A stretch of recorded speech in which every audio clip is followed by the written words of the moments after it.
ഈശോ മിശിഹായ്ക്ക് സ്തുതിയായിരിക്കട്ടെ. കൃപയുടെ നീർച്ചാലുകൾ ശുശ്രൂഷകളിലേക്ക് സ്വാഗതം. നിങ്ങൾക്കറിയാം, എല്ലാ ആഴ്ചകളിലും ഇതേ സമയത്ത് ഷാലോം ടെലിവിഷനിലൂടെ ഈ ശുശ്രൂഷകൾ ടെലികാസ്റ്റ് ചെയ്യപ്പെടുന്നു. ഷാലോം യൂട്യൂബ് ചാനലിലൂടെ, ഗ്രേസ് കമ്മ്യൂണിറ്റി ഗ്ലോബൽ യൂട്യൂബ് ചാനലുകളിലൂടെ, സജു ജോസഫ് ഒഫീഷ്യൽ യൂട്യൂബ് ചാനലിലൂടെ എല്ലാം കൃപയുടെ നീർച്ചാലുകൾ എന്ന ഈ ശുശ്രൂഷകൾ വീണ്ടും അനേകർക്ക് പ്രയോജനത്തിനായി അപ്ലോഡ് ചെയ്യപ്പെടുന്നു. ഈ ഒരു പ്രത്യേക ഘട്ടത്തിലാണ് ഈ വചന കേൾവി വീണ്ടും വീണ്ടും നമുക്ക് കേൾക്കാൻ അവസരം ഉളവാകുന്നത്. ഇപ്പം നമ്മൾ കേൾക്കാൻ പോകുന്ന ഈ വചനം ഏറ്റവും പ്രധാനപ്പെട്ടതാകുന്നത് ഈ വചനത്തെ നാം എങ്ങനെ മനസ്സിലാക്കുന്നു എന്നുള്ളതിനെ അടിസ്ഥാനപ്പെടുത്തിയാണ്. യോഹന്നാൻ സുവിശേഷം 5-ാം അധ്യായത്തിൻ്റെ 36-ാമത്തെ വചനം ഞാൻ വായിക്കുകയാണ്. പ്രിയപ്പെട്ടവർ, ഈ വചനം ശ്രദ്ധിച്ച് കേൾക്കുക. എന്നാൽ യോഹന്നാൻ്റേതിനേക്കാൾ വലിയ സാക്ഷ്യം എനിക്കുണ്ട്. എന്തെന്നാൽ ഞാൻ പൂർത്തിയാക്കാനായി പിതാവ് എന്നെ ഏൽപ്പിച്ച ജോലികൾ, ഞാൻ ചെയ്തുകൊണ്ടിരിക്കുന്ന ജോലികൾ തന്നെ പിതാവ് എന്നെ അയച്ചതെന്ന് സാക്ഷ്യപ്പെടുത്തുന്നു. പിതാവ് ചെയ്യുവാൻ എന്നെ ഏൽപ്പിച്ച ജോലികൾ, പിതാവ് എന്നെ ചെയ്യുവാൻ ഏൽപ്പിച്ച പ്രവൃത്തികൾ, ഞാൻ ചെയ്തുകൊണ്ടിരിക്കുന്ന പ്രവൃത്തികൾ, ജോലികൾ തന്നെ. സോ ഈശോ വളരെ വ്യക്തമാക്കുന്നു, പിതാവ് ഏൽപ്പിച്ച ഒരു ജോലിയുമായിട്ടാണ് പുത്രൻ തമ്പുരാൻ ഭൂമിയിലേക്ക് വന്നിട്ടുള്ളത്. ഇപ്പോഴിതാ ഞാൻ ചെയ്തുകൊണ്ടിരിക്കുന്ന ആ ജോലികളാണ് എൻ്റെ സാക്ഷ്യമെന്ന് ഈശോ പറയുകയാണ്. അതെന്നെ സാക്ഷ്യപ്പെടുത്തുന്നു, പിതാവാണ് എന്നെ അയച്ചത് എന്നുള്ളതിന്. എന്താണ് ഈ ഈശോ ചെയ്ത് പൂർത്തിയാക്കിയ പ്രവൃത്തി അല്ലെങ്കിൽ ജോലി എന്നുള്ളത്? എങ്ങനെയാണ് ഈശോ പൂർത്തിയാക്കിയ ജോലി നമ്മുടെ ജീവിതത്തെ ബാധിക്കുന്നത്? പിതാവ് പുത്രനെ ചെയ്യാൻ ഏൽപ്പിച്ച ജോലി പുത്രൻ ചെയ്തുകൊണ്ടിരിക്കുന്നു. ആ ചെയ്യുന്ന പ്രവൃത്തിയാണ് തൻ്റെ സാക്ഷ്യമെന്ന് പുത്രൻ സാക്ഷീകരിക്കുമ്പോൾ ഓർക്കുക, ഏതോ ഒരു പ്രവൃത്തി പുത്രൻ പൂർത്തീകരിക്കുന്നു എന്നുള്ളത് വ്യക്തമാണ്. എങ്ങനെയാണ് ഈശോ കുരിശിൽ പൂർത്തീകരിച്ച പ്രവൃത്തിയും നമ്മുടെ ജീവിതത്തിൽ അതിൻ്റെ സ്വാധീനം ഉളവാകുന്നതെന്നാണ് നമ്മൾ കേൾക്കുന്നത്. പ്രിയപ്പെട്ടവരെ, ഈ വചനം നമ്മൾ മനസ്സിലാക്കണമെങ്കിൽ ഏത് ഘട്ടത്തിലാണ് ഈശോ ഭൂമിയിലേക്ക് ഇറങ്ങി വരേണ്ടി വന്നതെന്നും പ്രവൃത്തി പൂർത്തീകരിക്കേണ്ടി വന്നതെന്നും നമ്മൾ മനസ്സിലാക്കണം. മൃഗബലികൾ കൊണ്ടും നരബലികൾ കൊണ്ടും മുഖരിതമായ അന്തരീക്ഷത്തിലാണ് ഈശോ ഭൂമിയിലേക്ക് ഇറങ്ങി വരുന്നത്. മനുഷ്യൻ യാഗങ്ങൾ നടത്തി ദൈവത്തെ പ്രീതിപ്പെടുത്തുവാനുള്ള അക്ഷീണ പരിശ്രമത്തിൻ്റെ പൂർത്തീകരണം, മാക്സിമം മനുഷ്യൻ ശ്രമിച്ചിട്ട് ആ വഴി ദൈവത്തെ പ്രസാദിപ്പിക്കാൻ കഴിഞ്ഞില്ല. ആ ഒരു ഘട്ടത്തിലാണ് ഈശോ ഭൂമിയിലേക്ക് ഇറങ്ങി വരേണ്ടി വരുന്നത്. ബലികൾക്ക് ദൈവത്തെ പ്രസാദിപ്പിക്കാൻ കഴിയുമായിരുന്നു എന്നുണ്ടെങ്കിൽ പുത്രനെ അയക്കുകയോ അതിദാരുണമായ പീഡാസഹനം എന്ന കുരിശിലെ പ്രവൃത്തി ചെയ്യുകയോ ഒന്നും ചെയ്യേണ്ട ആവശ്യമില്ലായിരുന്നു. കാരണം ഈശോ വരുന്നതിന് മുമ്പ് ചട്ടങ്ങളും നിയമങ്ങളും ന്യായപ്രമാണവും ലിഖിത നിയമങ്ങളും പ്രത്യക്ഷവും പരോക്ഷവുമായ നിയമങ്ങളും ദേവാലയ നിയമങ്ങളും ദേവാലയ ചട്ടങ്ങളും ഒക്കെ വലിയ സംഹിതകൾ തന്നെ കയ്യിലുള്ളൊരു സമൂഹത്തിൻ്റെ അടുക്കലേക്കാണ് ഈശോ വരുന്നത്. അപ്പോൾ അതിനകത്ത് മുഴുവൻ അവർ പ്രവൃത്തി ചെയ്യാൻ ആഗ്രഹിച്ചിട്ട് ദൈവത്തെ പ്രസാദിപ്പിക്കാൻ കഴിഞ്ഞിരുന്നില്ല. ഇതിൻ്റെ ഒരു ചെറിയ ചിത്രം യെശയ്യാവ് പറയുന്നുണ്ട്. യെശയ്യാ 66 ഞാൻ ഈ വായിക്കുന്ന വചനം എന്തായിരുന്നു പഴയ നിയമത്തിൽ ജീവിച്ച ഒരാളുടെ എല്ലാ പ്രവൃത്തിയും ചെയ്ത ശേഷം ഉള്ള ഒരവസ്ഥയെന്നാണ്. യെശയ്യാ 66-ൻ്റെ 4-ാമത്തെ വചനം, 6-ാമത്തെ വചനം, ഞാൻ ആ വാക്യങ്ങൾ 64, ഐസയ ചാപ്റ്റർ 64 വേഴ്സസ് 6, 6-ാമത്തെ വചനമാണ്. ഞങ്ങൾക്ക് രക്ഷ കിട്ടുമോ ചോദിക്കുകയാണ്. ഞങ്ങൾക്ക് രക്ഷ കിട്ടുമോ? പിന്നെ ചോദിക്കുകയാണ്, ഞങ്ങൾ അശുദ്ധന്മാരെ പോലെയും ഞങ്ങളുടെ സൽപ്രവർത്തികൾ മലിന വസ്ത്രം പോലെയും ആണ്. ഇതുപോലെ ഞങ്ങൾ കൊഴിയുന്നു, ഇല പോലെ ഞങ്ങൾ കൊഴിയുന്നു. കാറ്റെന്ന പോലെ ഞങ്ങളുടെ അകൃത്യങ്ങൾ ഞങ്ങളെ പറപ്പിച്ച് കളയുന്നു. ഇതാണ് ഇല പോലെ കൊഴിയുന്ന അകൃത്യങ്ങൾ, കാറ്റെന്ന പോലെ ഞങ്ങളെ പറപ്പിച്ച് കളയുന്നു. പിന്നെ അത് തുടങ്ങുമ്പോൾ പറയുകയാണ്, ഞങ്ങളുടെ സത്പ്രവർത്തികൾ മുഴുവൻ മലിന വസ്ത്രം പോലെയാണ്. അപ്പോൾ ഇതായിരുന്നു അവസ്ഥ. സൽപ്രവൃത്തികളുമായി ചെല്ലുമ്പോൾ അത് മലിന വസ്ത്രം പോലെയാണ്, കറപുരണ്ട തുണികൾ പോലെയാണ്. അതുകൊണ്ട് ദൈവത്തെ പ്രീതിപ്പെടുത്താൻ കഴിയുന്നില്ല. ഇങ്ങനെയൊരു ഘട്ടത്തിലാണ് മാനവകുലത്തെ രക്ഷിക്കാൻ ഒരു പ്രവൃത്തി ആവശ്യമായിരുന്നതും ആ പ്രവൃത്തി പൂർത്തീകരിക്കാൻ താണഭൂമിയിലേക്ക് പുത്രൻ തമ്പുരാൻ ഇറങ്ങി വന്നത്, ഈശോ ഇറങ്ങി വന്നത്. ഇതാണ് യോഹന്നാൻ സുവിശേഷത്തിൽ ഈശോ ആവർത്തിച്ച് പറയുന്നത്. 6:36, നിങ്ങൾ ആ വചനം മറക്കരുത് പ്ലീസ്. യോഹന്നാൻ സുവിശേഷം 5-ാം അധ്യായത്തിന് 36-ാമത്തെ വചനം. ഞാൻ വീണ്ടും ആ വചനം വായിക്കാം. അതിങ്ങനെ, എന്നാൽ യോഹന്നാൻ്റെതിനേക്കാൾ വലിയ സാക്ഷ്യം എനിക്കുണ്ട്. എന്നാൽ ഞാൻ പൂർത്തിയാക്കാനായി പിതാവ് എന്നെ ഏൽപ്പിച്ച ജോലികൾ, the work that Father has given me to do. ജോലികൾ എന്നുള്ളതിൻ്റെ ഇംഗ്ലീഷ് ഞാൻ പറയുന്നത് വർക്ക്. ഗ്രീക്കിൽ നിങ്ങൾ നോക്കിയാൽ ടെലിയോ എന്ന പദമാണ്. പൂർത്തിയാക്കാനായി തന്ന ജോലികൾ, പ്രവർത്തികൾ. അപ്പോൾ എപ്പം മുതലാണ് മനുഷ്യൻ്റെ പ്രവർത്തികൾ ദൈവത്തിന് സ്വീകാര്യമായത്?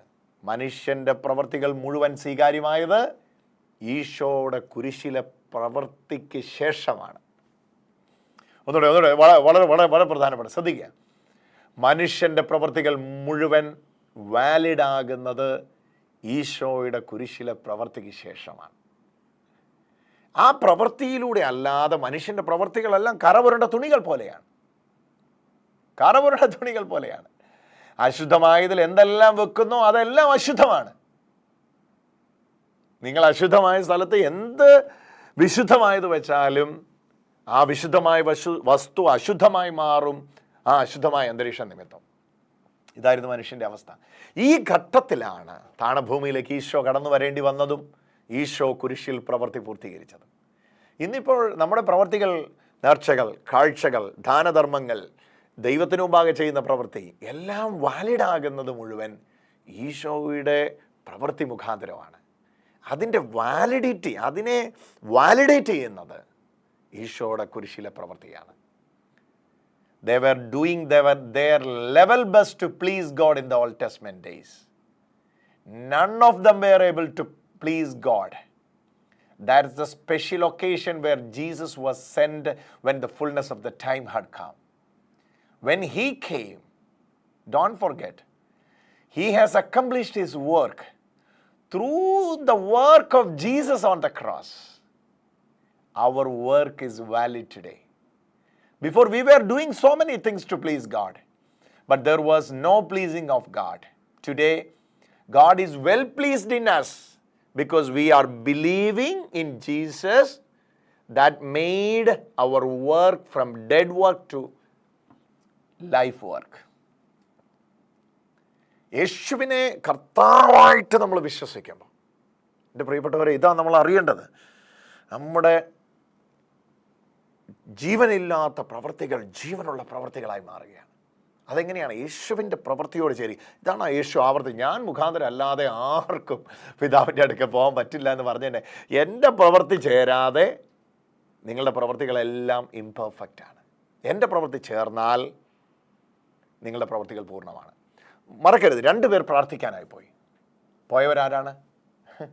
നിങ്ങൾ വിചാരിക്കുന്നുണ്ടോ പോയ ആ ചുങ്കക്കാരൻ ഒരു സാധാരണ ആളാണ്?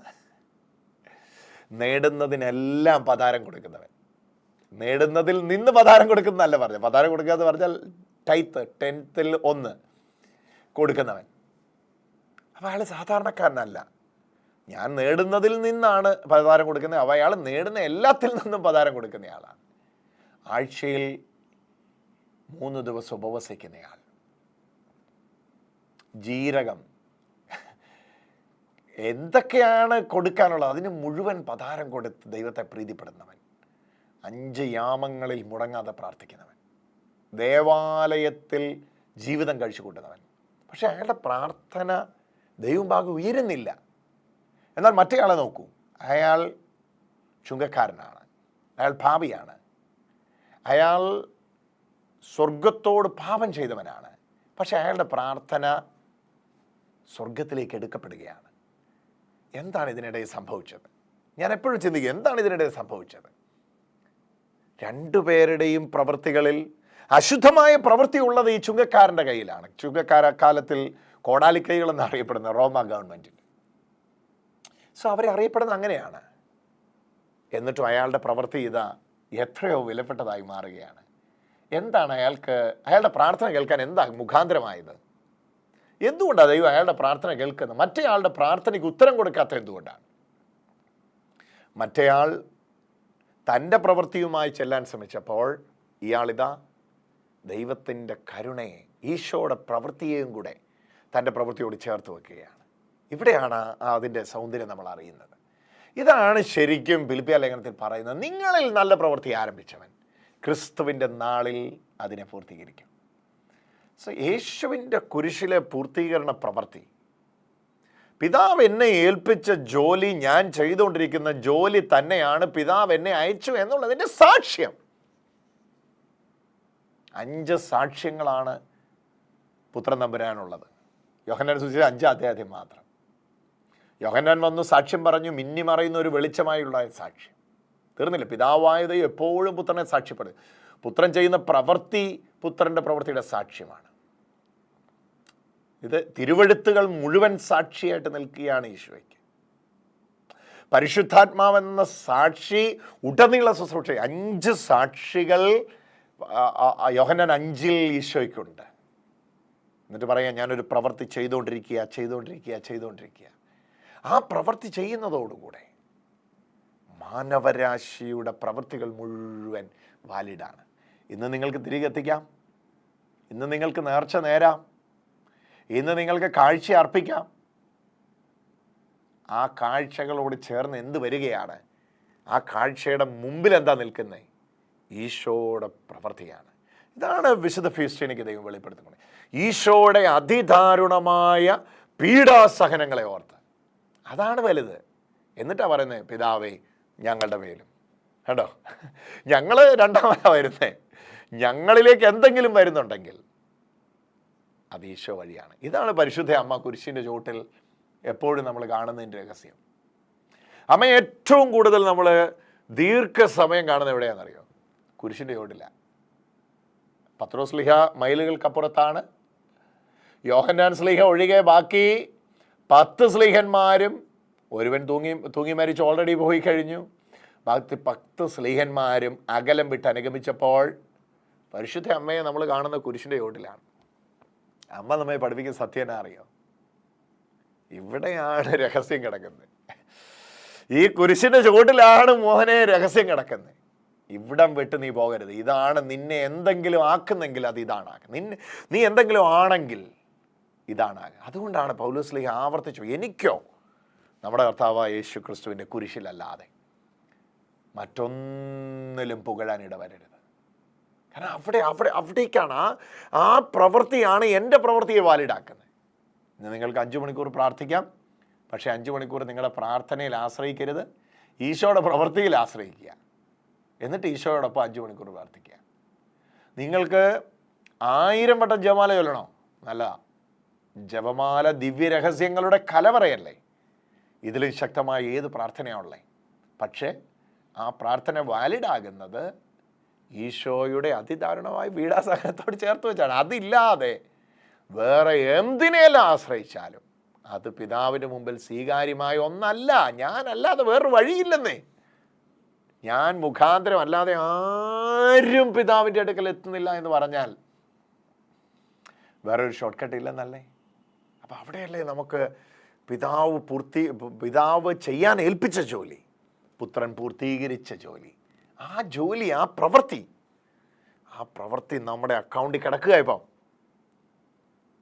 നിങ്ങളുടെ അക്കൗണ്ടിൽ ഒരു 10,000 രൂപ ഉണ്ടെങ്കിൽ അത് വിഡ്രോ ചെയ്യുന്ന പോലെ ഇന്ന് നിങ്ങൾക്ക് യേശുവിൻ്റെ കുരിശിലെ പ്രവൃത്തിയുടെ പ്രയോജനം ഉപയോഗിക്കാം. It's available for you. That's in your account. അതിലേക്ക് നിങ്ങളെ എന്നെ ബന്ധിപ്പിക്കുന്ന ഒറ്റ ഘടകമേ ഉള്ളൂ. അതിൻ്റെ പേരെന്താ അറിയോ? വിശ്വാസം. ഇതാ ഞാൻ കഴിഞ്ഞ എപ്പിസോഡിൽ പറഞ്ഞത്.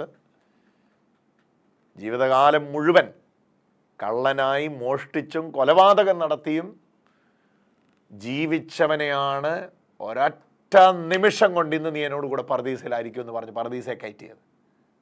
അവന് പർദീസയിൽ കയറാനുള്ള യോഗ്യത എന്നാ?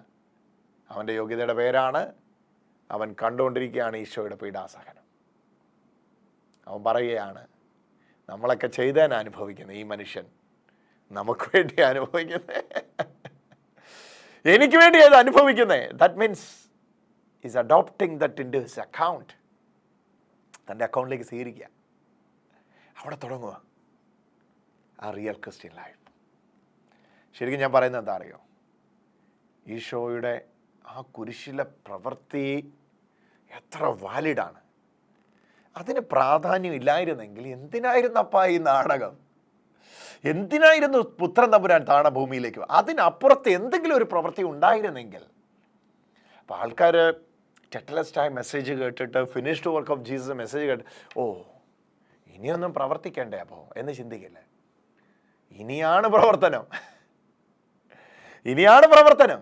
രക്ഷയുടെ സന്തോഷത്താൽ ഞാൻ ചെയ്യുന്നതാണ് പ്രവർത്തനം. കഴിഞ്ഞ ദിവസം ഇത് സംസാരിച്ചു വരികയാണ്. ഭയങ്കരമായിട്ട് സ്പിരിറ്റൽ സ്റ്റേഡപ്പായി പോയി. നിധി കണ്ടെത്തിയ മനുഷ്യൻ പോയി തനിക്കുള്ളതെല്ലാം വിൽക്കുന്ന പ്രവൃത്തി ചെയ്യുക. നിധി കണ്ടെത്തിയവൻ എന്തിനാ വിൽക്കുന്നത്?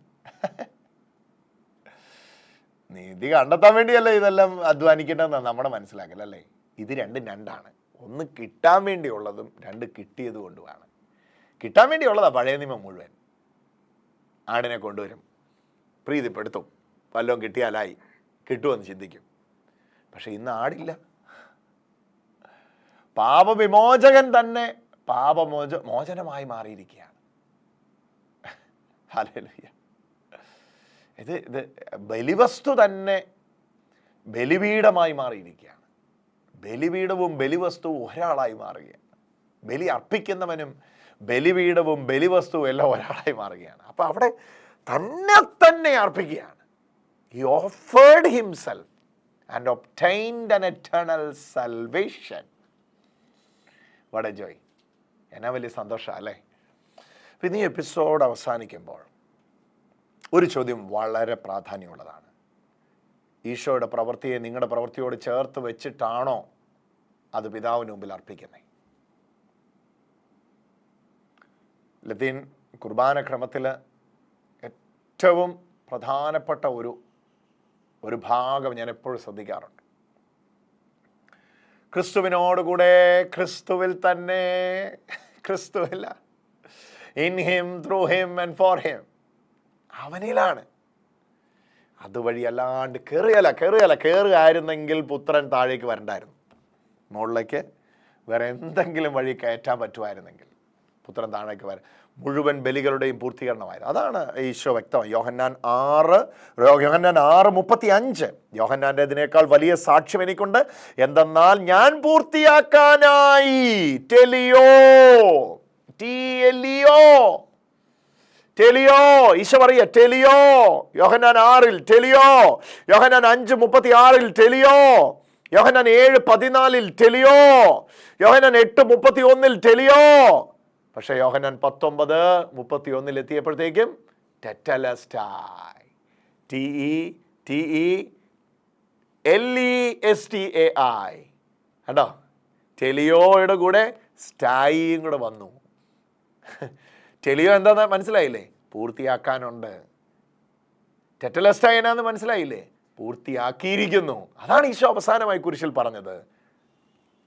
ഇറ്റ് ഈസ് ഫിനിഷ്ഡ്, ടെറ്റലസ്റ്റായി. സകരം തിരിച്ചറിയുക, കണ്ണു തുറക്കുക, ഇത് യൂസ് ചെയ്യുക. നിങ്ങളുടെ അക്കൗണ്ടിൽ ഇതുണ്ട്. അസമാധാനങ്ങൾ അഴിഞ്ഞു പോട്ടെ, ശാന്തി കയറട്ടെ, രോഗസൗഖ്യമുണ്ടാകട്ടെ. ഇന്ന് ഞാൻ ഈ എപ്പിസോഡ് ഇവിടെ സംസാരിച്ചുകൊണ്ടിരിക്കുമ്പം പ്രമോദ് ബ്രദർ എൻ്റെ കൂടെയുണ്ട്.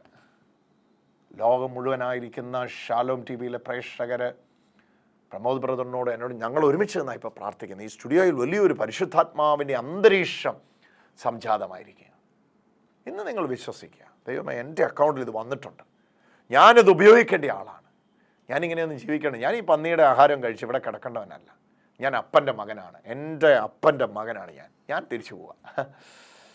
Let's go back to the father's house. ഇന്ന് കൃപയുടെ നീർച്ചാലുകളിൽ കേൾക്കുന്ന ഈ അത്ഭുത സാക്ഷി അത് തന്നെയാണ്. ഒരു റിയലൈസേഷൻ, ഒരു തിരിച്ചറിവ്, 1000 അത്ഭുതങ്ങൾ. ഇപ്പോൾ കാണുന്ന ഈ സാക്ഷ്യം മറ്റൊരു സാക്ഷ്യത്തെ നിങ്ങളുടെ ജീവിതത്തിൽ ഉളവാകണമെന്നുള്ള ആഗ്രഹത്തിലാണ് പ്രാർത്ഥിക്കുന്നത്.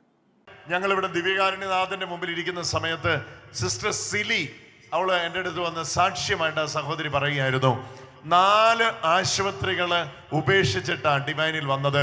ഈ കഴുത്തിന് ഇഞ്ചക്ഷൻ എടുത്തു നോക്കി, MRI എടുത്തു നോക്കി, ചെയ്യാനുള്ളതെല്ലാം ചെയ്തു നോക്കി, ഒരു തരത്തിലും പരിഹാരമില്ല. 4 ആശുപത്രി ഉപേക്ഷിച്ചു. 5ാമത്തെ ആശുപത്രി പോകുന്നതിന് മുമ്പാണ് സിലി തീരുമാനിച്ചത് ഡിവൈനിലൊന്ന് പോയി നോക്കാം. ഹല്ലേലൂയ. കഴിഞ്ഞ വ്യാഴാഴ്ച ഇതേ സമയത്ത് ഇവിടെ വെച്ച് സിലിയെ ഈശോ തൊട്ടു. ഹല്ലേലൂയ. വ്യാഴാഴ്ച കഴിഞ്ഞ് വെള്ളിയാഴ്ച ഈ ആഴ്ചയിൽ സിലി ഒരു കാര്യം തീരുമാനിച്ചു. ഞാൻ പോയി ഹോസ്പിറ്റലിൽ ചെക്കപ്പ് ചെയ്യാൻ പോവുകയാണ്. എൻ്റെ കഴുത്തിനെ ഈശോ തൊട്ടു എന്ന് ബ്രദർ സ്റ്റേജ് വെച്ച് പറഞ്ഞു. ഞാനത് വിശ്വസിക്കാൻ പോവുകയാണ്. സിലി പോയി കഴുത്തിന്റെ മുഴുവൻ ചെക്കപ്പും നടത്തി MRI റിപ്പോർട്ട് മേടിച്ച് തിരിച്ചു വന്നു. സിലി ഒരു കാര്യം തീരുമാനിച്ചു, അങ്ങനെയാണെങ്കിൽ ഒരു വ്യാഴാഴ്ച പോയപ്പോ ഇതാ അവസ്ഥയെങ്കിൽ ഒരാഴ്ച അങ്ങ് ധ്യാനം കൂടിയേക്കാം. Hallelujah, hallelujah. ആ മകള് എൻ്റെ അടുത്ത് വന്ന് ഇപ്പൊ സാക്ഷി എവിടെയാ സിലി ഇരിക്കുന്നത്? എവിടെയാ സിലി? എവിടെ ഇരിക്കുന്നത്? ഇപ്പൊ ഇവിടെ വന്ന് എൻ്റെ അടുത്ത് സാക്ഷ്യം പറഞ്ഞായിരുന്നു. മകൾ എവിടെ ഇരിക്കുന്നത്? സിലി ആണ്ടെ, ഓടി വാ സിലി, ഇങ്ങോട്ട് പോരെ. കൈയടിച്ചൊന്ന് സിലിക്ക് വേണ്ടി ഒന്ന് ഈശോയ്ക്കൊന്ന് ആരാധന കൊടുത്തു. ഹല്ലേലൂയ. അവള് തീരുമാനിച്ചു, അങ്ങനെയാണ് കാര്യങ്ങളുടെ കിടപ്പെങ്കിൽ ഞാൻ എന്ത് ചെയ്യാൻ പോവാ? ഒരാഴ്ച അങ്ങ് ധ്യാനം കൂടാൻ വേണ്ടി പോവാ. ഹല്ലേലൂയ. സിലിക്കായിട്ട്, സിലിയുടെ കുടുംബത്തിനായിട്ട് നമുക്കൊന്ന് കൈയടിച്ചൊന്ന് ഈശോയ്ക്ക് ആരാധന കൊടുക്കാം. സ്നേഹവാനായ കർത്താവേ, ഒന്ന് പറഞ്ഞേ, സ്നേഹവാനായ കർത്താവേ. സിജി എന്നാണ് പേര്, സിലി എന്നാണ് പേര്? അയ്യോ, എന്റെ വലിയ പിഴ, എന്നോട് ക്ഷമിക്കൂ. എന്റെ മനസ്സിൽ അത് സിലി എന്നായിരുന്നു. സിജി എന്നാ പേരല്ലേ? എവിടെ വീട്? വൈപ്പിന്നമ്പലം. വ്യാഴാഴ്ചത്തേക്ക് വന്ന് നോക്കിയതായിരുന്നല്ലേ? എന്നിട്ട് തീരുമാനിച്ചു ഈ ആഴ്ച മുഴുവൻ അങ്ങ് ധ്യാനം കൂടാന്ന്. വീട്ടിലുള്ള എല്ലാരും വിളിച്ചോണ്ട് വന്നു. എന്റെ 2 മക്കളും അപ്പച്ചനും അമ്മച്ചിയും കൂടിയാണ് ഞാനിവിടെ ധ്യാനത്തിന് വന്നത്. ഹല്ലേലൂയ. ചെക്കപ്പ് എല്ലാം കഴിഞ്ഞു, ഒരു കുഴപ്പമില്ല. കരമടിച്ചൊന്ന് ഈശോയ്ക്ക് ആരാധന. ഇതൊരു അഭിഷേകമായിട്ടൊന്ന് മാറ്റപ്പെടട്ടെ. നമുക്ക് സിലിയെ ഒന്ന് സ്തുതിച്ചു സ്തോത്രം ചെയ്ത് നമുക്ക് സിലിക്ക് വേണ്ടി പ്രാർത്ഥിക്കാം. ഹല്ലേലൂയ. കർത്താവേ, സിജിക്ക് കൊടുത്തിരിക്കുന്ന ജീവനായിട്ട് നന്ദി പറയുന്നു. അവളൊരു അഭിഷിക്തയായി മാറട്ടെ. വൈക്കം ദേശത്ത് ഡിവൈനിലേക്ക് അനേകരെ കൊണ്ടുവരാൻ നിന്റെ മകളെ ഒരു സാക്ഷിയായിട്ട് വിനിയോഗിക്കണമേ, അഭിഷേകം ചെയ്യണമേ നാഥ. Hallelujah, hallelujah, hallelujah, hallelujah, hallelujah, hallelujah, hallelujah, hallelujah. ഇപ്പോഴും നിന്റെ മേൽ ഈശോയുടെ ഇടപെടൽ നടക്കുന്നുണ്ട് മകളെ.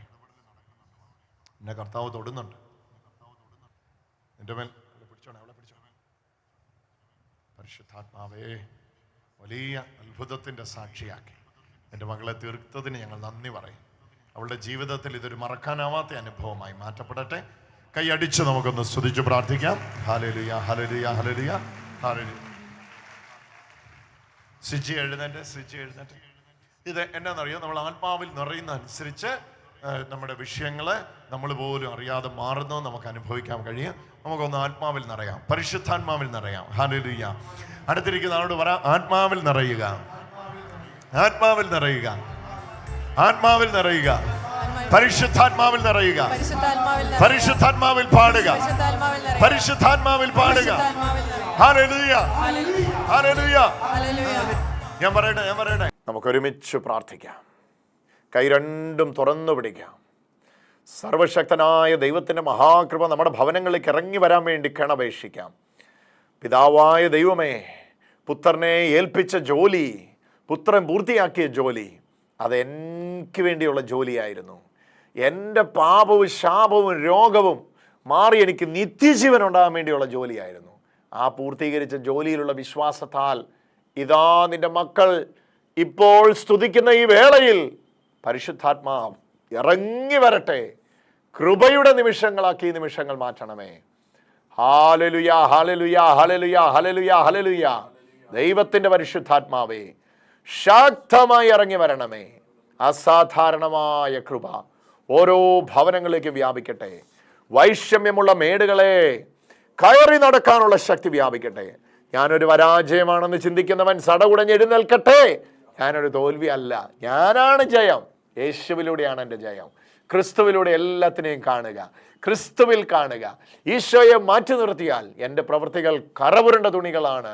എന്നാൽ ഈശോയെ കയറ്റി നിർത്തിയാൽ എൻ്റെ പ്രവൃത്തികൾ പുഷ്പങ്ങളാണ് പിതാവിൻ്റെ മുമ്പിൽ. കർത്താവേ, ആ പ്രവൃത്തിയിലുള്ള വിശ്വാസം, ഞങ്ങൾ അന്ധമായിട്ട് ആ പ്രവൃത്തി വിശ്വസിക്കുന്നു.